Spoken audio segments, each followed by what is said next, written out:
গতকালের একটি খুন নিয়ে কলকাতা থেকে দিল্লি পর্যন্ত তোলপাড় করেছে ওরা। একটা ছাত্র খুন হয়ে গেছে। আমি কোনো ছাত্র খুনের পক্ষে নই। কেন হচ্ছে? একটা ছাত্র যদি তাদেরও খুন হয়, এটার দায়িত্ব কার? মুখ্যমন্ত্রীর। তিনি ল অ্যান্ড অর্ডারের মালিক, আইন শৃঙ্খলা তার হাতে। কারো বিরুদ্ধে কোনো শাস্তি হয়নি।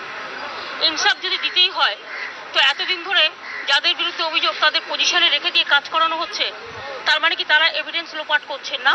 সরকার বললেন এবং তার দলের উচ্চপদস্থ নেতারা বললেন এই সাসপেন্ড হয়ে যাচ্ছে, এই ট্রান্সফার হয়ে যাচ্ছে, এই পানিশমেন্ট হয়ে যাচ্ছে।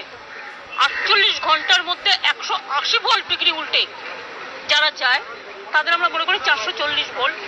মানুষের কাছে ট্রাস্টেড লোকেরা নয়।